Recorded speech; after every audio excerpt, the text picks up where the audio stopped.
Iya, Di dalam silakan. dalam Sahih Muslim 220 itu tertulis di situ bahwa Isa akan datang nanti di akhir zaman sebagai hakim yang adil, membunuh babi dan mematahkan salib.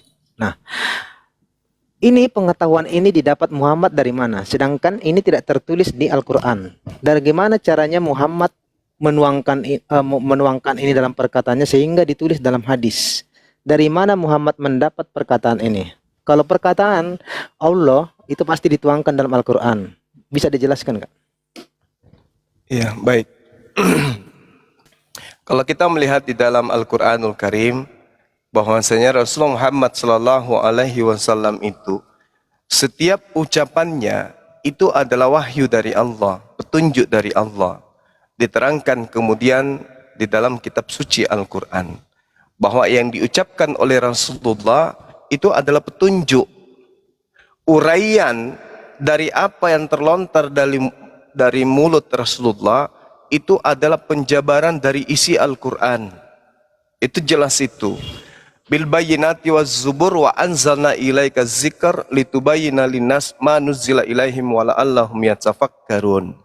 Apa yang diterangkan kemudian di dalam Al-Quran seperti dalam surah An-Nisa ayat 159 bahwa beliau datang kemudian tak ada seorang pun dari ahli kitab yang tidak akan membenarkan apa yang diucapkan kemudian oleh Nabi Muhammad sallallahu alaihi wasallam tentang Nabi Isa. Makanya mereka di akhir akan beriman kepada Nabi Isa alaihissalam. Wa im min ahlil kitabi illa la yu'minanna bihi qablal mauti. Semuanya akan beriman kepada Nabi Isa sesuai petunjuk Al-Qur'an bahwa Nabi Isa akan datang. Coba Anda lihat dalam Yohanes 8:42. Jelas itu. Barang siapa yang menolak aku, dia sudah ada hakimnya, yaitu perkataan yang pernah aku katakan ketika aku bersama dengan mereka. Perkataan itulah yang akan menjadi hakimnya di akhir zaman. Nah, ada tidak kaidah-kaidah yang tertolak dari Al-Quran dalam ucapan Yesus selama penginjilan 3 tahun? Nggak ada. Ini Abdullah, aku ini hamba Allah. Yohanes 4 nomor 22, Yesus menghambakan diri kepada Allah. Kisah para Rasul 4 nomor 27 nomor 8, jelas Yesus disebut sebagai hamba Allah. Jadi tidak ada yang keliru di situ. Semua ucapan Yesus, ucapan Nabi Isa akan menjadi patokan penghakiman di akhir zaman. Siapa yang merintahkan ente makan babi? Mana perintah Yesusnya? Siapa yang mengajarkan ente bahwa Yesus itu mati di atas tiang salib? Mana dalil pengucapan Yesus pada saat dia 3 tahun penginjilan? Enggak ada, semuanya enggak ada.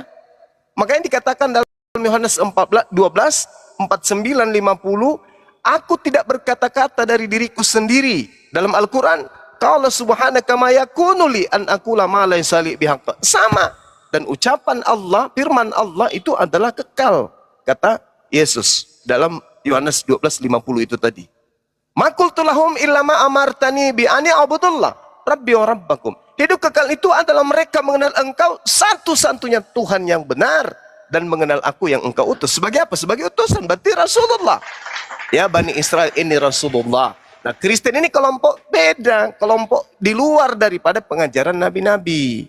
Kalau Kristen itu beda, dia kelompok yang muncul belakangan. Gitu Bang, silakan. Oke, jadi begini Juma saya tanggapi ya. Terima kasih jawabanmu Juma. Tapi gini Juma, yang saya pertanyakan, dari mana Muhammad dapat informasi ini bahwa Isa akan datang kedua kali, mematahkan salib dan membunuh babi. Sementara Quran tidak mengatakan demikian. Yang saya pertanyakan, dari mana? Kalaupun dari Injil ataupun dari kitab yang lain ngomong, itu dari kitab yang lain. Itu yang saya butuh jawaban karena setiap perkataan Allah dituangkan dalam Quran. Hadis perkataan Muhammad atau biografi Muhammad. Dari mana Muhammad bisa mengatakan itu sehingga dituliskan dalam hadis? Oke. Tadi saya sudah jawab ya, bahwa seluruh yang diucapkan oleh Rasul itu adalah pewahyuan. Sekarang saya tunjukkan Al-Quran surah Asy-Syura. Wa kadzalika bismillahirrahmanirrahim. Wa kadzalika auhayna ilaika ruhan min amrina. Demikianlah kami wahyukan kepadamu ruh dengan perintah kami. Nah, di sini Rasulullah Muhammad sallallahu alaihi wasallam ditunjuk oleh Allah, wa innaka latahdi ila siratal mustaqim, dan sungguh engkau benar-benar membimbing manusia kepada jalan yang lurus. Ini legalitas. Jadi apapun yang Rasulullah sampaikan itu adalah bimbingan. Dari mana? Dari Allah.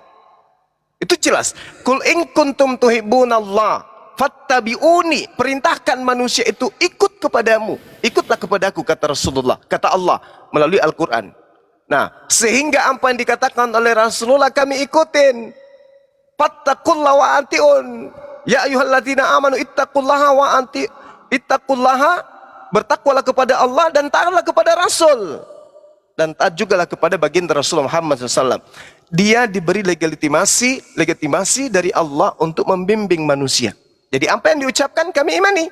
Karena beliau adalah sosok Nabi terakhir, Rasul terakhir yang ditunjuk untuk membimbing seluruh umat manusia. Seperti itu. Cara belajarnya itu kayak gitu, sederhana. Jadi gini cuma, saya kembali tegaskan lagi, yang namanya perkataan Allah selalu dituangkan dalam Quran, apalagi itu hal penting ya di akhir zaman. Kenapa tidak ditulis dalam Quran? Ya, Kenapa? sekali lagi saya katakan kepada saudara, Al-Quran surah An-Nahl ayat 44 yang diberikan legitimasi untuk menjelaskan kandungan Al-Quran, menerangkan kemudian kepada manusia itu adalah Rasulullah Muhammad SAW. Bil bayyinati waz zubur wa anzalna ilaika dzikr litubayyina linnasi ma nuzila ilaihim wa la'allahum yatafakkarun. Kami turunkan kemudian az-zikir kepadamu wahai Nabi Muhammad agar engkau menerangkan kepada manusia apa yang telah diturunkan kepada mereka agar mereka memikirkan. Kurang apa lagi? Kami umat Islam menjelaskan menerima penjelasan dan uraian Rasulullah tentang Al-Quran. Uraian itulah diantaranya hadits. Jadi kalau Anda mengatakan kenapa harus ada ucapan Rasulullah? Karena Rasulullah adalah wakil Tuhan untuk menjelaskan isi Al-Quran. Al-Quran itu adalah kalimat Tuhan, kalimatullah, kalimat Allah, perkataan Allah, ide Allah, gagasan Allah. Yang bisa mengerti isinya adalah orang yang menerima apa yang diucapkan oleh Rasulullah. Karena Rasulullah yang menguraikan, ibarat kata sebuah bangunan. Bangunan ini adalah Al-Quran. Penjelasan dan uraian dari komponen lantai, dinding, atap, dan bla bla semua dalam bangunan itu, itulah yang disebut uraian, itulah yang disebut hadits. Contoh, perintah sholat, ada perintah sholatnya. Caranya gimana? Hadis yang menjelaskan, sallu kama ra'aitumuni usalli. Jadi Rasulullah yang menguraikan tata cara sholat itu. Siapa yang memberikan petunjuk? Allah. Karena Allah yang mengilhamkan langsung kepada baginda Rasulullah Muhammad SAW. Tadi dalilnya sudah jelas. Begitu, Bu. Satu lagi pertanyaan sebelum saya balik nanya. Silakan. Gimana ya? Saya tidak mendapatkan jawaban yang saya minta ya. Ya nggak apa-apa. Ya namanya perkataan Allah pasti ditulis dalam Quran. Nah, ketika Allah mengwahyukan tentang kedatangan Isa kedua kali, ya, nanti akan dia mematahkan salib, membunuh babi, tentu barang itu akan tertulis dalam Quran. Lalu bagaimana caranya Muhammad mengetahui informasi ini kalau bukan daripada Allah? Dari mana dia mendapatkan informasi ini? Lalu yang kedua tadi Bang Juma menyatakan bahwa dia adalah nabi terakhir. Isa kok yang terakhir itu? Apakah nanti Isa datang kedua kali bukan sebagai nabi? Apakah dia hanya namanya Isa saja? Dia kan diutus. Ya kan? Diutus. Berarti dia sebagai nabi. Kenapa Bang Juma bilang tadi nabi yang terakhir adalah Muhammad? Dia akan datang kedua kali kok melalui hadis. Baik. Muslim 220 dia nabi. Baik. Dia datang kedua kali. Baik. Nah, yang saya minta jawabannya adalah dari mana dia mendapatkan informasi ini, Bro? Oke. Ya? Baik. Namanya wahyu pasti dapat dari Quran, bukan omongannya Muhammad semata. Baik. Jadi di Islam itu ada yang disebut ilham, ada yang disebut hadis qudsi. Hadis qudsi itu adalah firman Allah yang tidak dibukukan di dalam Al-Quran, tetapi langsung diberikan kepada Rasulullah Muhammad SAW untuk disabdakan. Sama seperti Yesus, Nabi Isa alaihissalam. Nabi Isa itu menerima hadis qudsi. Apa itu? Firman Allah. Beliau yang menguraikan. Nabi Isa yang menguraikan. Allah memberikan poin-poinnya. Nabi Isa yang menguraikan. Baginda Rasulullah Muhammad SAW mendapatkan keduanya. Apa itu? Mendapatkan hadis qudsi dan mendapatkan kalam Allah langsung. Itu yang pertama. Al-Quran mengatakan, wa ma yantiqu anil hawa dan tidaklah yang diucapkan oleh Rasulullah itu menurut hawa nafsunya. In huwa illa wahyu yuha. Tidak lain adalah wahyu yang diwahyukan kepadanya. Nah, Al-Quran datang kemudian kepadanya. Al-Quran datang. Bagaimana umat awam mengerti Al-Quran? Maka dijelaskan oleh sang utusan. Utusan inilah yang menguraikan itu. Uraiannya ini berlandaskan atas petunjuk dari Allah. Itu yang perlu Anda pahami. Kemudian, pertanyaan selanjutnya. Bagaimana mungkin Anda mengatakan Nabi Muhammad itu adalah Nabi terakhir, sementara Nabi Isa alaihissalam akan datang untuk yang terakhir kalinya? Camkan baik-baik. Nabi Isa ketika datang kepada Bani Israel, Nabi Isa tidak membawa hukum baru. Nabi Isa ketika datang untuk yang kedua kalinya, Nabi Isa tidak membawa hukum baru. Apa yang Nabi Isa bawa adalah ajaran dari Nabi Muhammad SAW. Berarti dia umat, bukan Nabi. Dia datang sebagai umat Rasulullah, bukan datang sebagai Nabi manusia. Bukan. Mana dalilnya? Dikatakan bahwasanya ketika ia datang di dalam surah An-Nisa ayat 159 yang saya uraikan tadi pada saudara. Apa yang dikatakan kemudian oleh Allah? Wa immin ahlal kitabi illa la yu'minanna bihi qablal maut. Tidak ada seorang pun dari antara ahli kitab yang tidak beriman kepada Nabi Isa alaihissalam. Apa yang diterangkan oleh Nabi Isa, oleh Al-Quran, oleh Rasulullah kepada kami? Ya Bani Israel, inni Rasulullahi ilaikum. Aku ini Nabi Isa adalah Rasul, utusan Allah untuk kalian. Ketika Nabi Isa datang untuk yang kedua kalinya, dia datang mengaku sebagai Rasul. Dan itu sudah diajarkan oleh Rasulullah. Berarti beliau tidak membawa hukum baru. Beliau tidak datang membawa ajaran baru, tetapi ajaran yang sudah diajarkan oleh Rasulullah Muhammad sallallahu alaihi wasallam. Itu jelas. Apakah statusnya masih nabi setelah Dia dia nabi datang? bagi Bani Israel, bukan nabi bagi seluruh umat manusia. Dia bukan nabi baru. Dia adalah nabi yang pernah diutus kepada Bani Israel yang masih hidup hari ini. Belum mati Berarti bukan dia. nabi untuk orang Islam dong Isa ini. Memang bukan nabi untuk orang Islam. Siapa bilang? Siapa yang mengatakan Nabi Isa itu adalah nabi untuk orang Islam? Jadi Siapa kenapa yang selama bilang? ini kalian mengatakan menghitung Nabi Isa jadi sebagai nabi kalian? Itu nabi untuk Bani Israel yang harus kami imani. Bahwa Allah, dengar. Allah subhanahu wa ta'ala pernah mengutus nabi kepada Bani Israel bernama Nabi Isa alaihissalam, dan kami harus beriman pada keadaan tersebut. Nabi itu bukan diutus untuk seluruh umat manusia. Nabi itu hanya diutus kepada Bani Israel saja. Nabi yang diutus kepada kami adalah namanya Nabi Muhammad sallallahu alaihi wasallam. Bahkan Nabi Isa kedatangannya yang kedua kalinya, wa in min ahlal kitab.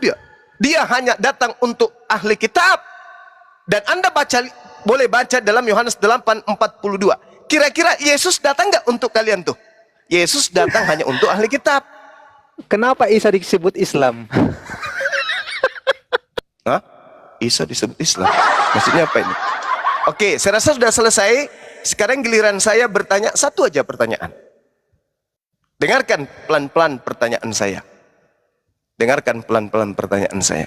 Aduh, Jumat. Yesus datang, sabar bang. Yesus datang di tengah-tengah Bani Israel, mengajarkan Injil kerajaan Allah selama 3 tahun. Di situ Yesus tidak pernah mengajarkan kitab Roma. Kitab Roma, Galatia, Filipi, dan seterusnya. 13 buku Paulus. Paulus menulis bukunya nanti 20 tahun setelah Yesus terangkat ke langit. Pertanyaan saya kepada saudara, ketika Yesus mengatakan, segala firman telah aku sampaikan kepada muridku, dan muridku telah menerimanya, dan mereka percaya dengan benar bahwa engkaulah yang telah mengutus aku. Maka pertanyaan saya, dari mana Paulus menerima 13 bukunya tersebut? Jawab saya, silakan. Oke, itulah bedanya ya. Bedanya cara penerimaan wahyu antara Islam dengan Kristen ya. Orang Kristen mengakui ada namanya pengilhaman, diilhamkan melalui Roh Kudus. Pertanyaan ya. saya bukan larinya, dengar Bung. Dengarkan. Saya tidak sedang bertanya tentang metode. saya tidak sedang bertanya tentang metode Kristen. Yang saya tanyakan, Yesus mengatakan segala firman telah aku sampaikan kepada muridku. Oke? Itu selama 3 tahun Yesus telah menyampaikan segala firman-Nya. 20 tahun kemudian muncul sosok Paulus mengaku menerima firman dari Yesus. Sebanyak 13 kitab yang dikarangnya, dia katakan itu saya terima dari Yesus. Yesus ketika datang, dia katakan segala firman telah aku sampaikan. Pertanyaan saya, Paulus menerima ini materinya dari mana? Apakah dia bagian daripada murid selama 3 tahun itu? Dan Paulus menghafalkan firman-firman itu sampai 13 buku? Atau ini ada makhluk baru yang datang kepadanya mengaku Yesus, memberikan petunjuk? Jawab, silakan.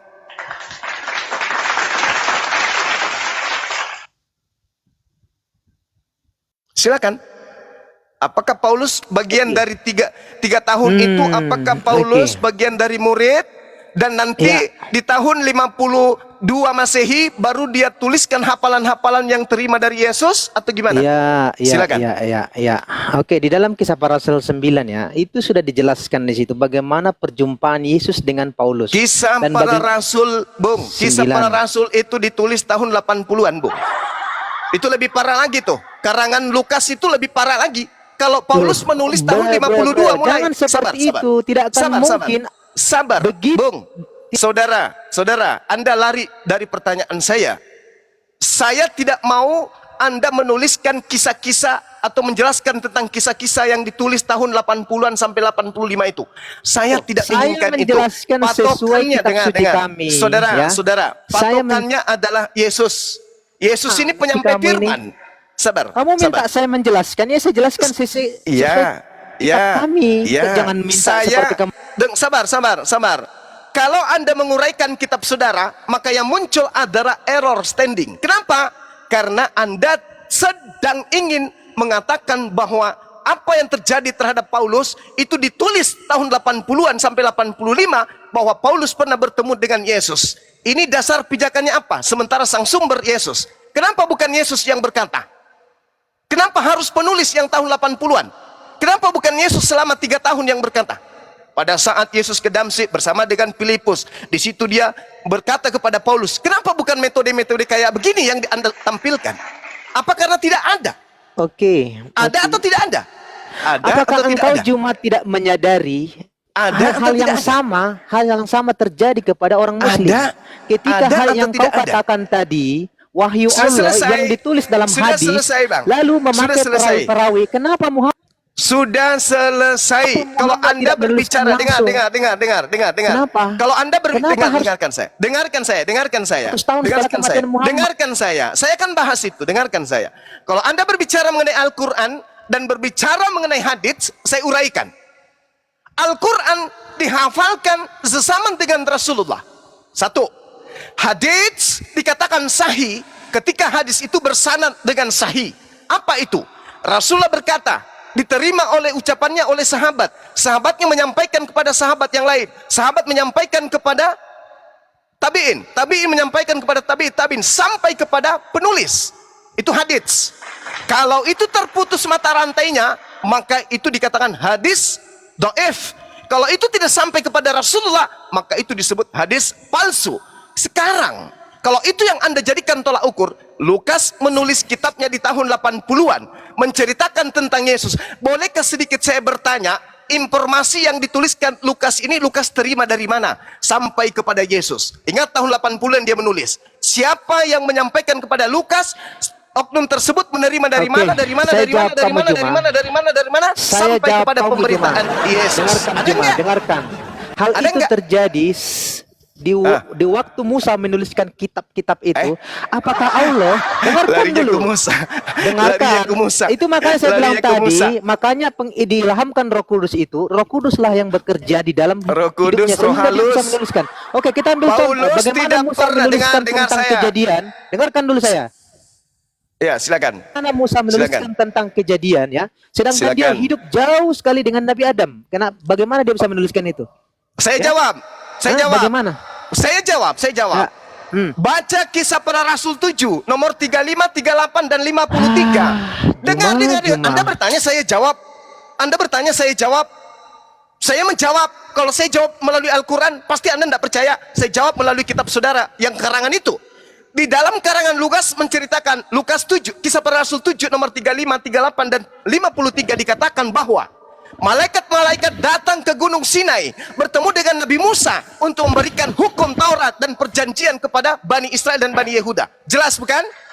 Jadi malaikat yang datang kepada Nabi Musa berdasarkan Kisah Pewarta nomor 7, nomor 35, 38 dan 53. Sekarang saya balik nanya, Yesus datang ke tengah-tengah Bani Israel dan sumber firman itu adalah Yesus. Yesus yang punya hak untuk berkata, yang menyampaikan. Dengar, di dalam Yohanes 12:49, aku tidak berkata-kata dari diriku sendiri. Sejatinya muridnya haram, hukumnya ngarang bebas. Karena gurunya saja, Yesus saja mengatakan, aku tidak berkata-kata dari diriku sendiri. Apa yang kukatakan adalah apa yang diperintahkan oleh Bapa untuk aku katakan dan aku sampaikan. Yohanes 14:24, firman yang kau dengar keluar dari mulutku ini bukan dari aku, tetapi dari Bapa yang telah mengutus aku. Itu Yesus, bro. Sekarang Paulus ngarang 13 buku. Itu ilmunya dari mana? Oke, Ayo, saya jawab. Dari mana ilmunya? Kamu bilang dari mana Paulus menuliskan 14 kitab itu? Oke. Ya, 13 kitab. itu. Kalau Ibrani itu kitab siluman. Belum tahu siapa penulisnya. Dari mana ya? Dari mana? Oke. Dari mana dia mengarang tulisan dari Galatia? Ya. Betul. Saya dari mana sudah jawab tadi itu dihamkan oleh Roh Kudus. Saya tanya sekarang, saya tanya sekarang. Oke, saya tanya bagaimana caranya Muhammad menamai kitab-kitabnya? Dengarkan dulu saya Juma. Bagaimana Muhammad menamai kitab-kitabnya? Sabar, Anda belum selesai. Anda belum selesai kemudian menjawab pertanyaan saya. Jangan Anda jadikan itu tameng. Saya bertanya kepada saudara, dari mana Paulus? Anda mengatakan dari ilham Roh Kudus. Tolong tunjukkan pengakuan Paulus menerima wahyu dari Roh Kudus. Di mana tertulis? Kampus. Mana? Anda baca Galatia 1. Paulus sendiri. Dengar. Sudah dikatakan. Paulus yang saya minta, di mana Paulus mengaku menerima tulisannya dari Roh Kudus? Di mana dalilnya? Di mana pengakuan Paulus bahwa dia terima dari Roh Kudus? Baca Kisah 9. Yesus akan memakai dia. Orang ini akan saya pakai. Yesus tidak. Dengar. Tadi Anda mengatakan Roh Kudus, sekarang Anda membawa Yesus. Yang mana yang benar? 13 buku yang dikarang Paulus ini dari Yesus atau dari Roh Kudus? Jawab. Hei. Karangan Paulus ini dari Roh Kudus apa dari Yesus? Jawab. Ketika Yesus ada di bumi tentu semua sumber pengajaran itu dari Yesus. Tapi ketika Yesus sudah naik ke surga, dia menjanjikan apa? Apa dijanjikan? Apa dijanjikan? Akan apa? Kamu tahu apa? Sebenarnya? Apa? Mencret. Galatia 1 Anda baca. Dengarkan. Galatia 1 Anda baca. Dengar. Galatia 1 Anda baca. Paulus ini mengaku menerima Injilnya dari Yesus. Kapan itu? Kapan? 20 tahun setelah Yesus terangkat ke langit, Paulus baru ngarang kitab. Apakah Paulus seorang penghafal? Baca Kisah Para Rasul 9. Kisah Para Rasul itu karangan Lukas. Yang saya maksud Paulus, tuyul. Lah, di situ dituliskan. Di situ, itu kan dituliskan di situ. Yang saya tanya bukan Lukas. Yang saya tanya Paulus. Kamu membawa-bawa bahwa Paulus itu bukan penghafal. Semenjak kapan Muhammad penghafal? Muhammad saja sendiri lupa ayat yang dibacakannya. Ke Nabi Muhammad. Sudah selesai tugasmu, sudah selesai kewajibanmu, sudah selesai, dan hak saya sudah saya minta. Hadis yang mengatakan Muhammad lupa ayat-ayat suci. Hadis lagi. Jangan karena kelimpungan Anda lari kemana-mana. Yang saya tanya, pertanggungjawabkan dulu imanmu. 13 buku yang kau genggam hari ini itu asalnya dari mana? Anda ingin mengatakan dari Yesus? Kapan Yesus mengatakan itu? Anda ingin mengatakan Roh Kudus? Tapi Paulus mengaku dari Yesus. Ayo, putar lidah kau, putar lidah kau. Di dalam Galatia 1 nomor 6 dari Paulus. Galatia 1 nomor 1. Dari Paulus seorang rasul, tapi bohongan. Bukan karena manusia, juga bukan oleh seorang manusia, melainkan oleh Yesus. Dan adalah Bapa yang membangkitkan di antara orang mati, yang telah memberikan Injil kepada saya. Mana buktinya? Di mana Yesus bertemu Paulus?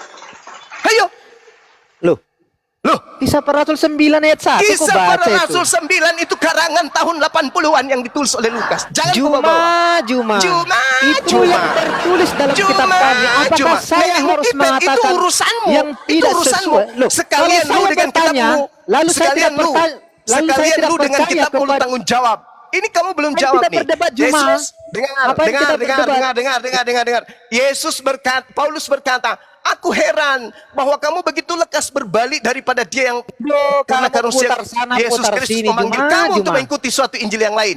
Baca di data nomor 11-nya. Sebab aku menegaskan kepadamu saudara-saudaraku bahwa Injil yang kuberitakan itu bukan Injil manusia, karena aku bukan menerimanya dari manusia dan bukan manusia yang mengajarkan kepadaku, tetapi aku menerimanya oleh pernyataan Yesus. Tuyul, saya tanya, kapan Yesus pernah menyatakan, kapan Yesus pernah menceritakan kalau dia pernah bertemu dengan Yesus? Paulus, di mana itu tertulis? Hei, Yesus melakukan penginjilan 3 tahun. Segala firman yang engkau berikan kepadaku telah aku sampaikan kepada mereka. Mereka di sini termasuk Paulus atau tidak? Oke, Jawab. dengarkan. Ketika Saya saya tanya menjawab dulu, dengan dalil, mereka di dengarkan sini, saya. mereka di Muncung sini diam. termasuk Paulus atau bukan? Oke, Jawab. Muncung diam dulu. Mulut diam dulu, mulut Jawab, diam. Ketika jawab. saya menjawab dengan dalil saya, dengarkan pertanyaan saya. Dengarkan pertanyaan saya dulu, Dikatakan Juma. gini, segala firman yang engkau berikan kepadaku telah aku sampaikan kepada mereka. Pertanyaan saya, kata mereka di sini apakah termasuk Paulus? Jawab. Oke, Jawab. termasuk. Oke, termasuk. Berarti Paulus menuliskan 20 tahun setelah Yesus terangkat. 13 buku yang Paulus tulis, apakah itu hafalan Paulus? Apakah hafalan Paulus? Kamu jangan menyamakan dengan Islam hafalan. Kau katakan, kamu kamu katakan, gini, kalau kamu segala firman menyamakan yang dengan engkau Islam, berikan kepadaku telah aku sampaikan kepada mereka. Berarti jangan kalau kau kata samakan mereka, dengan Islam, dengar, bahwa kalau itu kata mereka, dengar. harus Kalau dihafal. kata mereka, dengar, kalau kata mereka di sana sudah ada Paulus, berarti 13 buku sudah diterima Paulus pada saat Yesus sebelum terangkat ke langit, yaitu tahun 33. Nah, Paulus menuliskan di tahun 52. Berarti 20 tahun dia menghafalkan segala firman selama 13 buku itu. Apakah betul Paulus itu adalah seorang penghafal? Jawab. Kan saya sudah bilang tadi, ketika Yesus naik ke surga, dia meminta kepada Bapa supaya Itu beda. Dengarkan. Itu beda. Paulus, jangan kau bawa roh kebenaran, jangan kau bawa roh kudus. Ketika Roh Kudus, Jangan kau bawa roh kudus, karena Paulus tidak pernah mengaku menerima Injil dari roh kudus. Mana dalilnya? Mana dalilnya Paulus mengaku menerima dari roh kudus? Mana? Tunjukkan saya. Tunjukkan. Tunjuk. Islam itu seperti ini, susahnya. Susahnya kenapa? Islam itu Tidak otaknya bisa sebelah, menjawab jadi susah pertanyaannya, kan? untuk menerima penjelasan. Sekarang Paulus mengaku menerima dari Kamu Yesus bilang atau tadi, menerima dari dengarkan roh kudus? dulu saya, dengarkan. Ketika hadis tulis dalam Al-Quran, dengarkan dulu saya. Paulus Ketika hadismu menerima 13 buku ini dari Yesus katanya. Tadi kau mengatakan kata mereka itu ada Paulus di situ. Tiba-tiba kau rubah lagi. Paulus menerima dari Roh Kudus. Tapi Paulus menuliskan Galatia 1:11, dia menerima bukan dari Roh Kudus, menerimanya dari Yesus. Maka muncul pertanyaan, Yesus menyampaikan firman hanya sampai tahun 33. Paulus mengarang kitabnya nanti di tahun 52 ke atas. Pertanyaan saya, apakah Paulus menghafal 20 tahun lamanya? Itu dengarkan Juma, penwahyuan itu silakan. bukan seperti Muhammad menerima wahyu daripada Allah. Tidak seperti itu ya. Tidak Saya seperti itu. tidak Dengarkan sedang dulu saya, menyamakan. dengarkan. Biasakan Cuples, mendengar Juma. Saya Dengarkan. tidak sedang menyamakan Cuples. Iya, dengarkan, Saya karena engkau membawa seperti pertanggungjawabanmu bagaimana kejadian dengan mengatakan bahwa Yesus menyampaikan firman dengan kepada Alkitab. mereka. Mereka di sana sudah ada Paulus. Paulus menuliskan 50 tahun. Di tahun ke-52. Pertanyaan saya, Paulus ini metodenya hafal? Oke, saya jawab, Hafal? kamu dengar ya. Ya, hafal ketika atau saya tidak? ketika saya tadi menjawab itu diilhamkan melalui Roh Kudus, kamu nggak percaya. Mana? Kamu dengarkan, Saya dengarkan tanya, dulu, dengarkan tolong dulu jawab saya. Mana Dengarkan ucapan dulu Paulus bagaimana yang orang mengatakan menjelaskan kepada tulisannya kamu diilhami ketika Roh kamu Kudus? tidak mau mendengar. Mana ucapan Oke. Paulus yang Oke, mengatakan bahwa dengarkan. dia Nah. menerimanya dari ilham Roh Kudus. Aduh, Mana? Tunjukkan. Juma. Tunjukkan. Oke. Saya tunggu. Saya katakan diam. tadi ketika diilhamkan oleh Roh Kudus. Sekarang saya tanya kamu kembali ya. Ya. Bagaimana Muhammad, dengarkan. Bagaimana Muhammad Mana balik nanya, Cak Ayu. Yang Bagaimana saya tanya Muhammad itu menuliskan hadis? ucapanmu yang mengatakan Bagaimana bahwasanya Paulus menerima dari Roh mengatakan bahwa Kudus. hadis Mana dalilnya Yang Paulus mengaku diilhamkan bahwa oleh- catatannya itu bukan berasal oleh dari Roh Allah. Kudus? Mana? bisa mendapatkan itu hadis Mana Muslim nangis 220 itu. nangis Loh, kok nangis? Hal yang oh, sama. nangis. Hal yang sama Mana? saya katakan. Dengarkan Muslim hadis itu 220 yang tidak tertulis dalam Al-Quran, lalu hadis ayat dalam itu hadis kamu bukan jawab itu bukan tulisan Rasulullah. Diajukan Hadis oleh itu Allah. bukan tulisan Rasulullah. Hadis itu adalah tulisan perawi hadits. Paham? Oke, itu kan perkataan Oke. Allah kau bilang. Itu kan perkataan sekarang, Allah. ketika itu kamu terlontar bilang itu dari perkataan- mulut Rasulullah, ketika itu perkataan terlontar Allah dari ditulis mulut dalam- Rasulullah, Kenapa itu perkataan Allah sanadnya ditulis- jelas, mata rantai mekanisme penyampaian kabarnya jelas, tidak ada diragukan. Kalau dia doif, baru itu tidak boleh diterima. Kalau dia maudhu tidak bisa diterima. Hadis tentang Kalau doif Muhammad bisa menikahi dipakai tapi bocil. tidak bisa berkaitan dengan akidah. Kalau Hadis sahih sahih, berarti dengarkan. terbukti itu ucapan Hadis Rasulullah. sahih, Sekarang yang menikahi saya bocil, minta kau tidak 13 Karena buku ada Paulus perawi yang- ini mampus. Masih mau ku datang besok. Padahal sederhana. Al-Quran. Kita bicara Al-Quran. Al-Quran diterima oleh Rasulullah Muhammad sallallahu alaihi wasallam. Lalu kemudian disampaikan kepada para sahabat, dihafalkan. Iqra. Sahabatnya menghafalkan seluruhnya. Iqra. Bismi rabbikal ladzi khalaq. Sahabatnya membacakan seluruhnya dihafalkan. Khalaqal insana min alaq. Bla bla bla bla bla dan seterusnya. Subhanallah. Itu Al-Quran. Berbicara mengenai hadits. Hadits ini adalah uraian dari isi Al-Quran yang tidak dibukukan pada masa Rasulullah. Disebabkan karena ditakutkan bercampur dengan pembukuan Al-Quranul Karim. Sehingga hadis dan ucapan Rasulullah ini atau ucapan Rasulullah ini itu harus melalui tangga-tangga sanad atau isnad dari informasi orang per orang yang ketemu dengan Rasulullah. Sabar. Jangan terlalu terburu-buru. Nanti Anda nangis juga kayak tadi.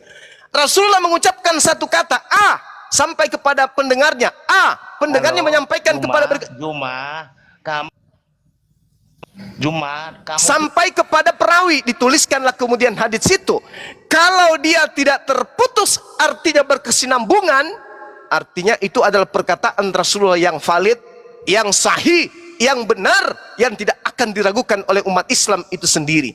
Sekarang permasalahannya ini 13 buku karangan Paulus, belum yang lain. Paulus menuliskan bukunya. Konon ceritanya menurut tradisi gereja tahun 52 sampai sekian. Tahun 60-an. Oke? Yesus mengajarkan selama 3 tahun. Usianya 33 tahun aja terangkat ke langit. Satu, kalau ini Yesus ucapkan kepada Paulus dan Paulus menuliskan nanti 20 tahun lebih, berarti Paulus ini seorang penghafal dong ya. Paulus adalah tahfiz berarti ya. Mari kita rame-rame. Oh, Paulus penghafal. Apakah betul? Tidak sama sekali. Nah, kalau demikian berarti kata mereka di dalam Yohanes 17:8 itu tidak mencakup kepada Paulus. Tidak. Paulus tidak masuk ke dalam komponen orang-orang yang menerima firman yang terlontar langsung dari mulut Yesus. Satu-satunya yang harus dia jadikan sebagai acuan adalah Paulus menerima ilham, Paulus menerima wahyu. Tapi kalau wahyu dan ilham yang diterimanya ini adalah betul-betul wahyu, tidak boleh dari Yesus. Kenapa? Karena Yesus mengatakan segala firman telah aku sampaikan kepada mereka. Tidak boleh, karena Yesus sudah terangkat. Berarti yang datang kepada Paulus ini adalah mutlak malaikat atau Gabriel atau Roh Kudus. Wajib hukumnya yes and yes. Faktanya, mana ucapan Paulus? Aku menerima dari Roh Kudus, aku menerima dari Gabriel, aku menerima dari malaikat. Mana? Tunjukkan, wahai Kristen, saudara-saudaraku, tunjukkan. Tak ada. Saya bantu. Galatia 1 nomor 11, sebab aku menegaskan kepada kalian semuanya, saudara-saudaraku, bahwa gospel yang kuberitakan itu bukanlah gospel manusia, karena aku bukan menerimanya dari manusia, dan bukan manusia yang mengajarkan kepadaku, tetapi aku menerimanya oleh pernyataan Yesus ya Garambang. Mana? Di mana Yesus pernah menyatakan diri kepada Paulus, sedangkan dia sudah terangkat ke langit. Sedangkan tadi orang Kristen mengatakan mereka di situ adalah Paulus juga. Ternyata tidak demikian. Kemudian yang kedua ini yang berat. Paulus Galatia 1 nomor 11 menerimanya bukan dari manusia. Ini bahaya ini. Ini bahaya. Kalau Paulus sudah mengaku dia bukan menerimanya dari manusia, tetapi dia mengatakan menerima dari Yesus, ini bahaya ini. Yesus yang mana? Karena Yesus dalam Ibrani 13:8, Yesus kemarin, hari ini, dan selamanya tetap sama, tidak pernah berubah. Yesus datang sebagai apa? Manusia, tidak akan pernah berubah.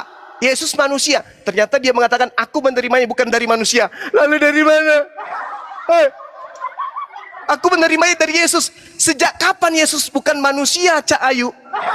Mungkin maksud Anda makhluk gaib, makhluk halus yang ngaku-ngaku Yesus. Iya toh?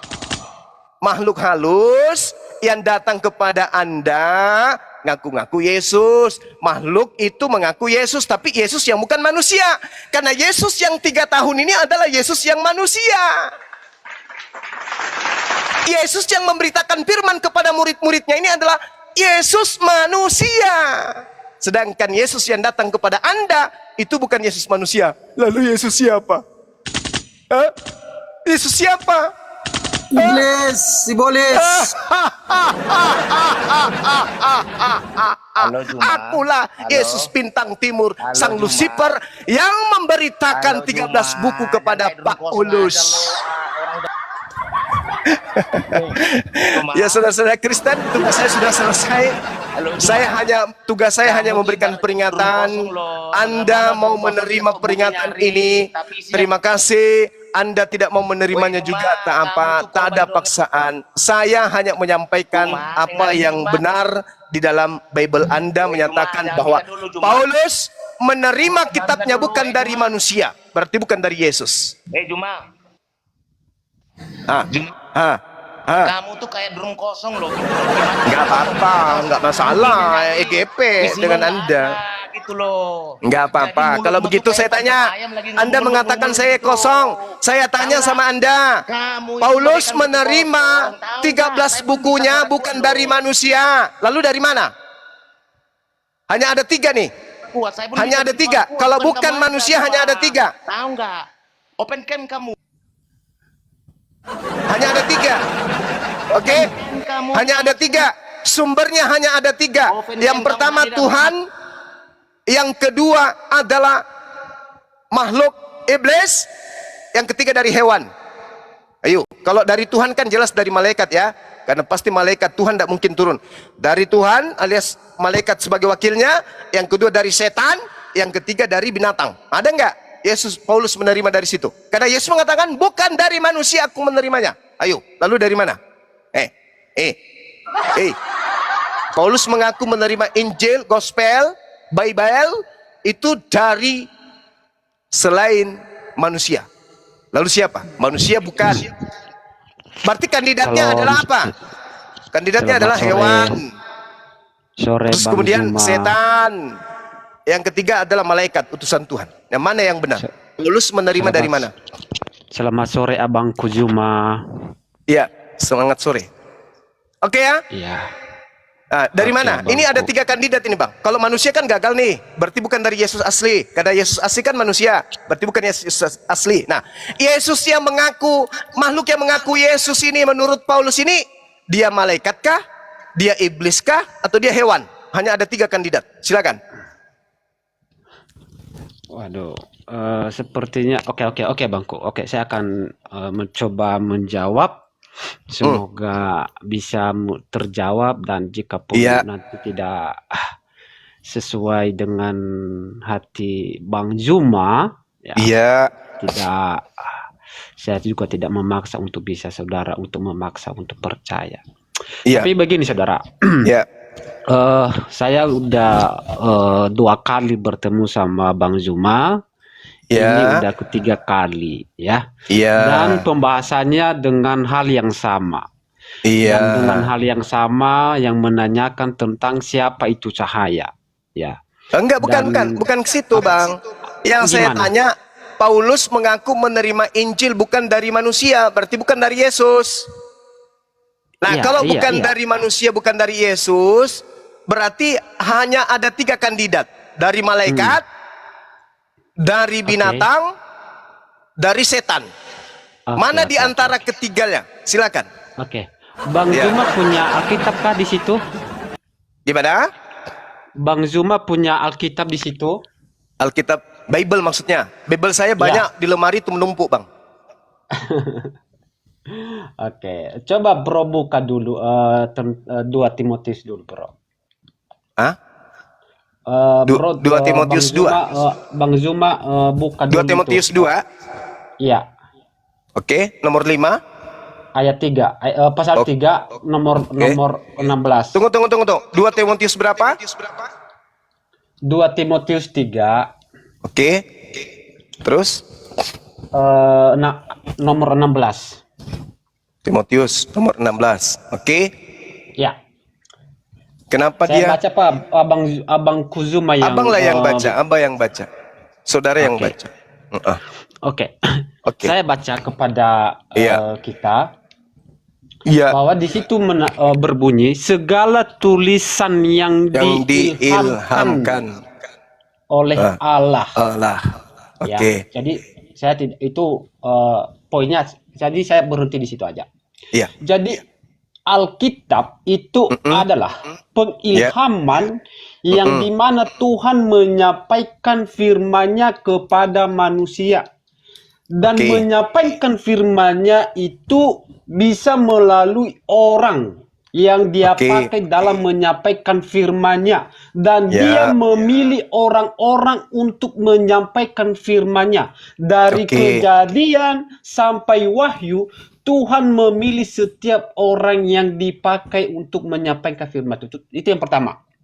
Nah, jadi ketika saudara menanyakan di mana Paulus yang berbunyi dia menerima firman yang diwahyukan oleh Allah, itu sudah jelas bahwa di 2 Timotius pasal 3 ayat 16 itu adalah pengilhaman. Ya. Bang Zuma, atau arti pengilhaman? Oke. Baik. Ilham ini kan bahasa Quran, Bung. Hah? Iya. Saya ingin tahu ilham Bentar, dalam bentar. bahasa. Ini ilham ini kata-kata ini yang Bro ilham ini dari Quran apa Alkitab ini yang barusan saya Iya, baca? kata ilham ini dalam bahasa Yunani apa? Oke, bentar saya cari bahasa Yunani dulu. Iya, silakan.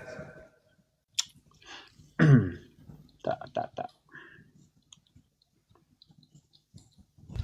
Himoto diam dulu kau Himoto. Oi, Himoto diam dulu. Bilang sama Juma Diam dulu kau, diam dulu kau. Diam dulu. Diam dulu. Diam dulu. Kenapa nangis? Kenapa nangis Juma? Diam dulu. Kenapa? Mana? Ilham itu bahasa yang berasal dari Quran. Tidak ada di dalam bahasa Yunani. Ayo, jadi jangan ngadi-ngadi, jangan ngarang bebas, nggak bagus. Enggak, ini saya lagi buka original teksnya, Bro. Jadi tenang. Iya, silakan, Jadi saya akan silakan. share kepada Anda. Iya, original teksnya apa kira-kira di situ? Iya. Tenang.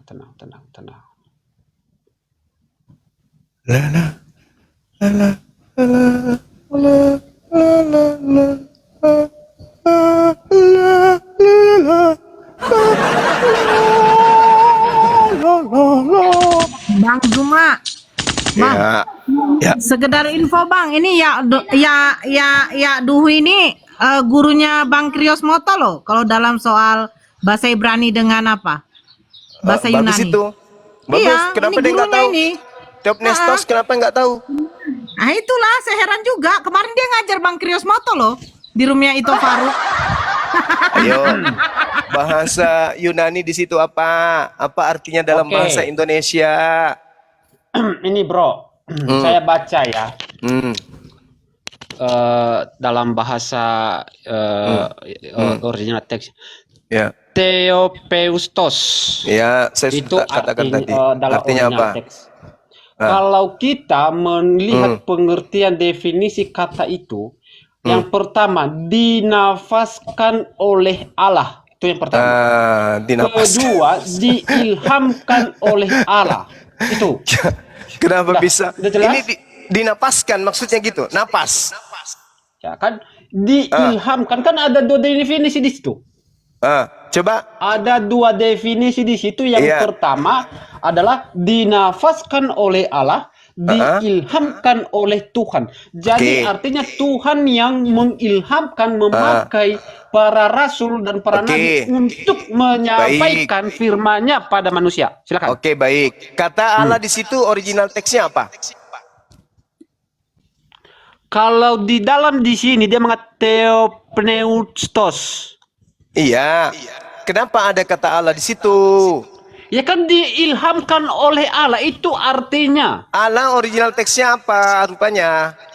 Theo. Theo. Nah, kalau berbicara mengenai Theo, itu kan bahasa Yunani. Ya. Bahasa Indonesianya apa?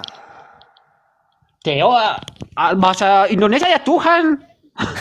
Apa sih pertanyaanmu? Yang Dewa. berbobot lah, kasih pertanyaan yang berbobot Dewa. lah. Theos itu bahasa Indonesianya dewa.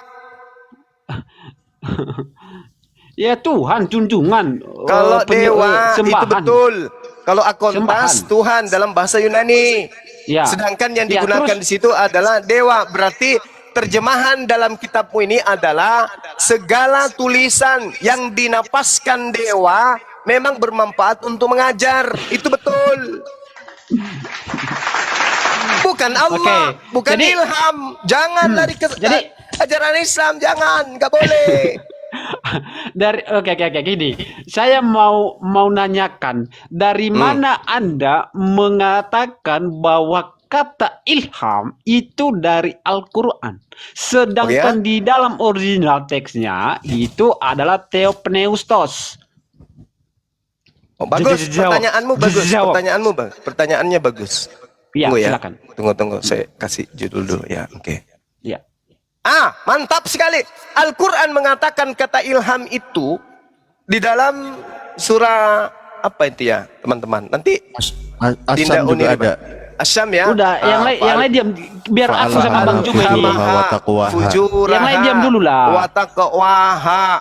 Kata ilham itu berasal dari Al-Quran. Ya. Asyam ayat berapa, Dinda? Itu Fa'alhamaha di 67 fa'alhamaha fujuraha wa taqwaha. Nah, itu kata ilham itu berasal dari Quran. Sedangkan di dalam original teks kitabmu itu nggak ada. Yang ada kata yang Anda sebutkan tadi itu. Apa itu? Theopestos. Artinya apa? Napas dewa. Nih, Tante Mija. Berarti Anda sedang memproklamirkan Paulus menulis 13 buku sesuai dengan napas yang diberikan oleh dewa kepadanya. Dah selesai kita. Nah sekarang kalau Anda ingin menguji kebenaran daripada kitab saudara yang Anda sebutkan 2 Timotius 3 tadi, sekarang pengakuan Paulus sendiri apakah dia diilhamkan dari dinapaskan dari dewa atau dia menerimanya dari Yesus? Kacau kan? Karena diterangkan dalam Galatia 1:11 bukan dari manusia, tetapi dari oknum yang bernama Yesus. Berarti Yesus yang dimaksud di sini adalah dewa. Siapa dia? Dewa Yesus. Siapa dewa Yesus? Sang bintang timur. Siapa sambitan timur? Ibalisa. Siapa Ibalisa? Lucifere. Siapa Lucifere? Yang disembah oleh Udahlah. Kapere. Nah, selesai kita kan? Sekarang waktunya saya. Tamat Oke, kan? oke. Oke, sekarang waktunya saya. Tamat kan kita? Udah selesai Oke. kita situ ya? Jadi kesimpulannya, Belum. Paulus Gini, bro, tadi penulis kan, bro. diasaskan Belum. dari napas dewa. Udah selesai. Oke. Tadi kita sampai di kata pengilhaman. Oke. Kata ilham itu kan Pertanyaan sudah dibahas saya tadi. selanjutnya, Itu pertanyaan saya napas selanjutnya. teos, Bang. Oke, pertanyaan Napas gini. teos. Dengar baik.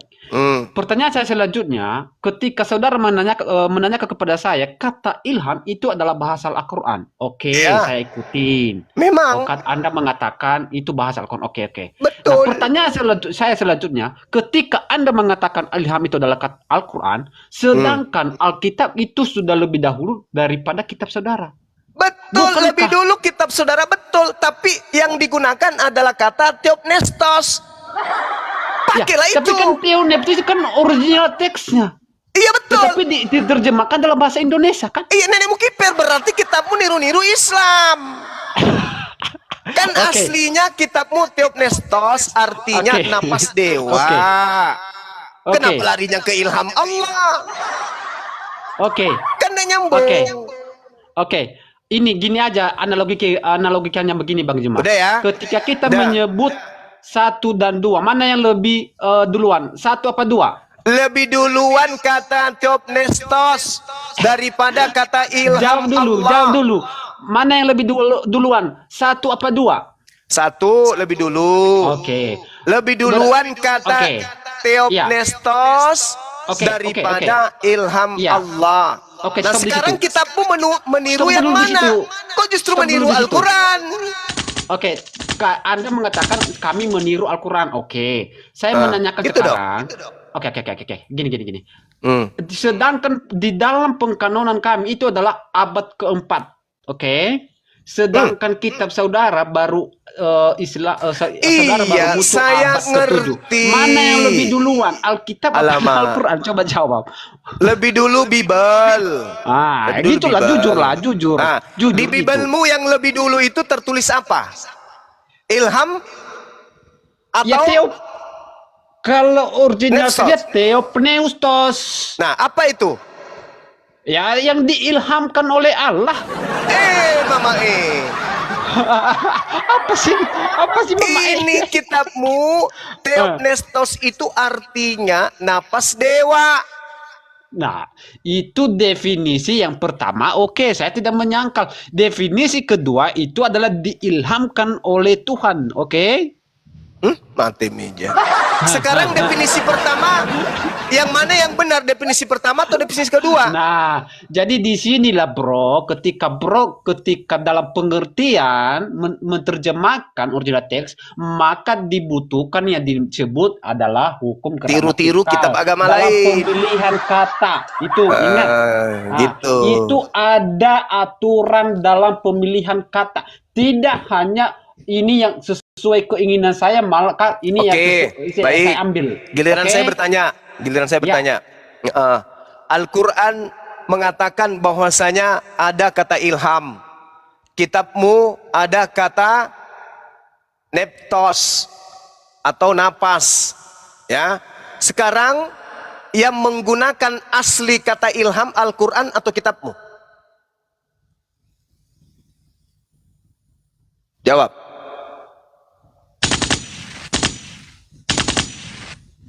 Kenapa kaku lidahnya? Kenapa?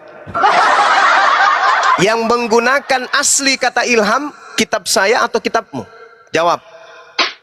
Alkitab saya lebih duluan ada daripada kitab saudara. Jadi ketika Saya tidak tanya Alkitab itu. saya ada di abad Saya keempat tidak dikanonkan, tanya itu. maka saya tidak tanya itu. Yang saya tanya, yang benar-benar menggunakan kata ilham aslinya Al-Quran atau Bible? Ya Bible lah. Mana tunjukkan kata ilham di aslinya? Lah, itu di 2 Timotius 16. Yang aslinya kata ilham di dalam bahasa aslinya mana? Kalau ilham itu adalah Kalau ilham itu adalah pneustos. Itu Iya, Theo. itu Theo di pneustos itu belakang sudah itu adalah Hey. Tuhan. Pneustos itu adalah ilham Ya, atau oke. nafas Adalah itu. ilham. Oke, adalah Ya. ilham. Sekarang saya tanya samamu, yang apa? menggunakan kata ilham dalam bahasa asli kitab kita itu siapa? Al-Quran atau kitabmu? Ya Bible lah kan dia udah duluan ada Bible daripada kitab saudara. Gimana sih? Dan dia. Saya ulang. Yang menggunakan benar-benar kata ilham dalam original teks itu kitabmu atau kitabku? Ya kitab saya karena udah duluan lebih ada kitab saya. Paham nggak? Oke, kalau anda kurang puas jawaban Di dalam saya, kitab Oke, Anda gini. aslinya itu, dengar. Di dalam bahasa aslinya kitab Anda yang tertulis itu Theopnestos atau ilham? Di sini Theopnestos itu adalah yang diilhamkan oleh Allah. Jadi Pneustos itu adalah ilham, sedangkan Theo adalah Tuhan. Berarti bahasa aslinya bukan ilham, tapi bahasa aslinya adalah Ya jawab aja, narasi Anda sampaikan aja. bahasa asli dalam kitab saudara bukan ilham, tapi adalah Ya nafas dan ilham kan. Ada dua definisinya. Tuh, malah Ada asa. dua definisinya, ada dua. Ada nggak yang bisa berikan bantuan oksigen kepada saudara kita ini? Coba juga buka Bang Zuma itunya, Pro. kan mantap kan Bang, gurunya si Bang Krios Moto Iya, mantap kan? mantap Nah, Adi. ini. Mantap. Iya. Mantap. Kemarin juga saya ajar dia kan bahasa Ibrani kan. Saya ajari dia kan. Jadi kalau Anda belajar bahasa Ibrani sama saya biar aku ajarin kau. Dengar baik tuh. Nah, Iya. Oke. biar aku ajar biar Bahasa Ibraninya goblok apa, Bang? pengecut itu. Artinya pengecut. Pengecut. Bagus itu. Iya. Bahasa Ibraninya goblok, pengecut katanya. Jadi begitu, saudara. Jadi kalau Anda menanyakan mana yang lebih duluan, maka saya berikan analogi kepada Anda. Mana yang lebih duluan? Satu apa dua? Tentu satu. Berarti Alkitab kami yang lebih duluan yang memakai kata itu.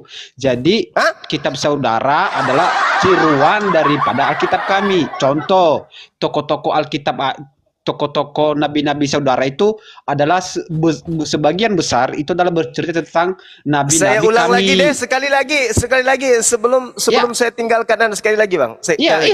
Iya. Kata ilham ini sumbernya dari kitab mana? Dari kitab Anda atau dari kitab saya? Ya kitab saya lah. Oke, tolong tunjukkan di abad berapa kitab Anda menggunakan kata ilham? Penulisan kitab itu di abad pertama, baru dikanonkan itu baru abad keempat. Abad keempat. Oke, menurut Anda kan? Nah, sekarang tolong tunjukkan kitab Anda di abad keempat itu ada nggak tertulis kata ilham di situ? Kalau ilham itu adalah bahasa Indonesia.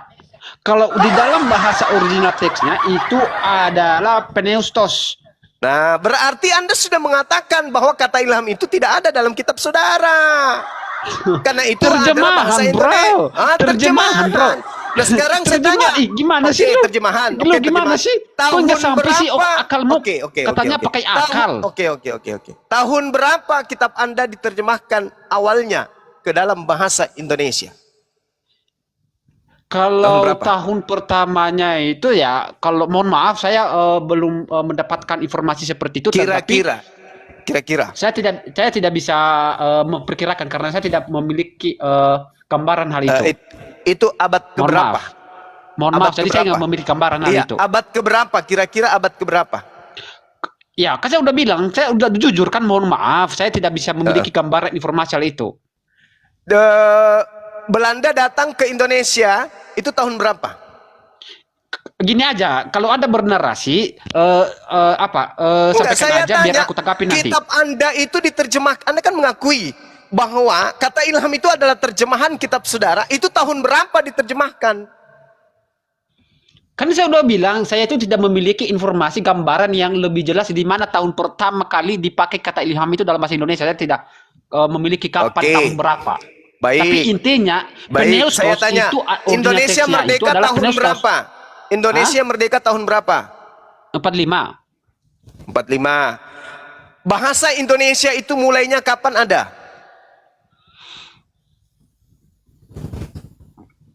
Ya sekitaran 45 ke atas lah. 45 ke atas, saya taruhlah tahun 40-an ya. Hmm. Al-Quran kami itu 1400 tahun silam sudah ada kata ilham. Oke. Terus? Kitabmu diterjemahkan paling tua itu di abad ke-17. Oke. Duluan Oke, mana kitab saya tahu saya? maksud Anda.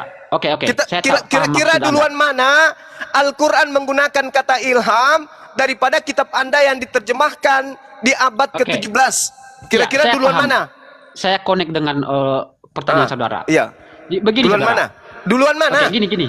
Duluan, Apanya? tunggu dulu. Duluan mana Al-Quran yang ada 1400 tahun silam dibandingkan Bible yang baru berusia kurang lebih 300 tahun dalam bahasa Melayu. Duluan Oke, mana? Anda kan merujuk kepada bahasa Kok Indonesia bisa? kan? Betul? Oh, bukan. Sorry. Kitabmu itu diterjemahkan bukan itu. Kitabmu diterjemahkan ke dalam bahasa Melayu itu tahun 1862. Itu baru betul. Ya. Nah, itu berapa tahun yang lalu? Al-Quran Anda diterjemahkan dalam bahasa Indonesia tahun berapa? Al-Quran saya menggunakan kata ilham itu dari sejak pertama 1400 tahun silam. Abad terus? 19 baru kitab Anda diterjemahkan menggunakan kata ilham. Kata ilham Oke. digunakan kitab saya 1400 tahun silam, 14 abad yang lalu. Oke. Jadi Duluan gini, Bro, mana? saya tahu Duluan saya tahu mana? maksud Anda. Saya tahu Duluan maksud mana? Anda. Duluan Saya mana? tahu maksud Anda. Duluan Kalau- mana kitab Anda atau kitab saya menggunakan kata ilham? Duluan mana? Kalau merujuk kepada terjemahan, maka kalau saya menjawab bahwa duluan kitab Anda, oke? Oke, Kalau bahasa bagus. Indonesia, oke? Sudah selesai. Oke, kenapa saya mengatakan begitu? Ya, karena bahasa Indonesia ini adalah milik umum. Karena milik umum itu adalah milik Mulai seluruh ngeles bangsa lagi Indonesia. dasar Jadi kucuk. bukan hanya dikatakan contoh ketika Dah. kata Udah. tentang Ngapa malah penciptaan saya itu hanya Banyuwangi? milik orang Islam. Udah, Tidak, mainkan Bang itu Andi. adalah milik orang umum. Saya cuma nuntut ucapan dari mulutnya dia, Tetapi pengakuan. kalau kata Al-Quran bahasa lebih dulu. original teksnya itu adalah udah lebih duluan daripada kami. Cuma di dalam penerjemahannya di dalam Indonesia itu memakai kata ilham, dan kata ilham dalam bahasa Indonesia Sudah, itu adalah sepanjang dia nafas. makan babi, Dan itu nggak adalah bakal milik jujur umum, dia, bro. Banyuwangi. Bukan hanya itu dikhususkan. Oh ini Iya, milik sepanjang Allah, ada ini Lucifer milik dalam badannya Muslim, nggak ini bisa milik jujur. Buddha. Intinya Iya kan? kita sudah mendengarkan dari mulutnya. Dia sudah mengaku bahwa Al-Quran lebih dulu menggunakan kata ilham daripada Bible. Loh, Dah selesai. ilham kan bahasa Indonesia, bro. Kenapa Anda membatasi Kok itu? Kan ilham bahasa milik Indonesia? umum. Milik umum. Ilham. Kata ilham yang digunakan bahasa Indonesia kita itu adalah apa? Kata yang disadur dari bahasa Quran. Oke, jadi udah selesai ya di situ ya. Jadi kita lanjut sekarang. Ayo. Belum. Hah? Belum. Duluan mana Al-Quran ada di Indonesia daripada Bible? Kalau